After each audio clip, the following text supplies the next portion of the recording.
नमस्कार, आप देख रहे हैं विश्व व्यापार न्यूज चैनल। मेरे यानी विनीता के साथ आइए देखते हैं आज की हमारी स्पेशल रिपोर्ट। बारातियों को ले जा रही कार चंबल में गिरी, कोटा में हादसा, दूल्हे समेत 9 बारातियों की मौत, नदी में तैर रहा था दूल्हे का साफा। राजस्थान के कोटा में रविवार सुबह बड़ा हादसा हो गया। दूल्हे समेत 9 बारातियों को लेकर जा रही तेज रफ्तार कार चंबल नदी में गिर गई।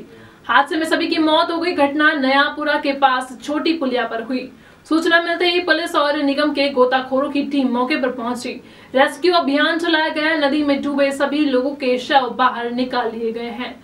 चौथा का बरवाड़ा से उज्जैन जा रही थी बारात। बताया जा रहा है कि बारात चौथ का बरवाड़ा से उज्जैन के भैरो नाला की हरिजन बस्ती में जा रही थी। सभी 9 लोग एक ही कार में सवार थे।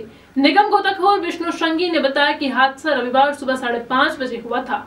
किसी राहगीर ने चंबल नदी में कार को पलटते देखा। इसके बाद निगम के गोताखोरों को टीम ने अल सुबह रेस्क्यू ऑपरेशन को अंजाम दिया। क्रेन की मदद से कार को बाहर निकाला गया। सभी शवों को MBS की मोर्चरी में रखा गया है। कार में दूल्हे के दोस्त और रिश्तेदार थे। मृतकों में दूल्हा अविनाश वाल्मीकि भी शामिल था। परिवार ने बताया कि कार में अविनाश के साथ दोस्त और कुछ रिश्तेदार शामिल थे।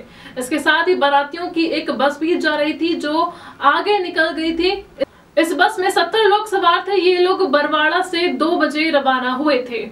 इसके बाद सभी लोगों को केशवरायपाटन में चाय पीने के लिए रुके। इसके बाद बस आगे निकल गई। जब बस कोटा पार कर चुकी थी तो उसमें एक सवार बारातियों को लगा कि कार काफी दूर हो गई है।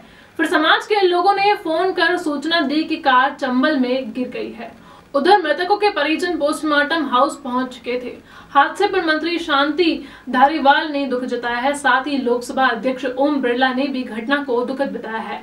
6 मृतक जयपुर के रहने वाले हैं। इस हादसे में दूल्हे अविनाश, दूल्हे का भाई केशव, कार ड्राइवर इस्लाम की मौत हो गई है। बाकी मृतक जयपुर के रहने वाले थे। इसमें जयपुर के टोंक फाटक निवासी कुशाल और शुभम, ट्रांसपोर्ट नगर निवासी राहुल, टोंक फाटक निवासी रोहित, घाट गेट निवासी विकास, मालवीय नगर निवासी मुकेश की मौत हो गई।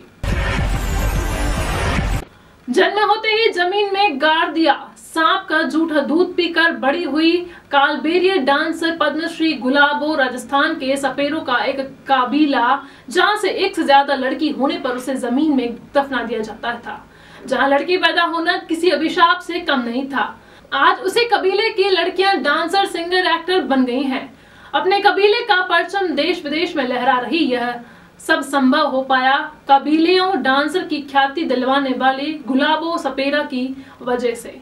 गुलाबो सपेरा वही महिला है जिन्हें पैदा होते ही समुदाय के लोगों ने जमीन में जिंदा दफन कर दिया था। 4 घंटे जमीन में दबे रहने के बावजूद उनकी जान बच गई तो लोगों ने डायन नाम दे दिया। बीन की धुन पर डांस करते करते वे डांस सीख गए। कबीले वालों को यह बात पसंद नहीं आई। इसके बावजूद ये रुकी नहीं और अपनी मेहनत और लगन से मुश्किलों को पार करती गईं। आज दुनिया के 165 देशों में गुलाबो कालबेलिया डांस का डंका। गुलाबो बताती हैं, मेरे पिताजी देवी के साधक है। वे बच्चों को मारने के खिलाफ थे। जिस दिन मेरा जन्म हुआ था उस दिन पिताजी किसी काम से बाहर गए थे।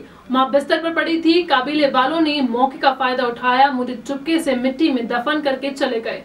माँ को जब होश आया तो उन्होंने मुझे खोजना शुरू कर दिया। 4 घंटे के बाद काबीले वालों ने बताया कि बच्ची को जमीन में गाड़ दिया गया है। वहाँ मेरी माँ और मौसी भागते हुए पहुंची और जमीन खोदकर मुझे निकाला। भगवान की दया से 4 घंटे जमीन में रहने के बावजूद भी मैं जिंदा बच गई। गुलाबो की माँ उन्हें जंगल से वापस लाई तो काबीले वालों ने माँ का विरोध किया। सब बच्ची को डायन कहकर पुकारने लगे। तब उनके पिता भी घर आ गए। दोनों ने अपनी बच्ची को सबसे बचाया, जिसके बाद उन्हें समुदाय से बहिष्कृत कर दिया गया। गुलाबो के पिता एक सपेरे थे। सांपों की टोकरी के साथ गांव-गांव घूमते थे। सांपों को जंगलिया और बीन बजाकर हिप्नोटाइज करते थे। काबीले से बचाए रखने के लिए गुलाबो के पिता उन्हें 6 महीने तक लगातार अपने साथ गांव-गांव लेकर जाने लगे। बचपन के दिनों को याद कर वे कहती हैं कि पिता की बीन पर सांप नाचते थे। सांपों को नाचते देख मैंने भी थिरकना शुरू कर दिया। मैं सांपों का जूठा दूध पीकर बड़ी हुई हूँ। मेरे डांस करना देख काबीले वाले पिता को तंज करते थे। लोग लड़ते कि पहले इस बच्ची को बचाया और अब इसे नचा रहे हो। हमें उम्मीद है आपको ये जानकारी पसंद आई होगी। इस तरह की खबरों पर बने रहने के लिए हमारे YouTube चैनल को सब्सक्राइब जरूर करें और वीडियो को लाइक करना बिल्कुल न भूलें।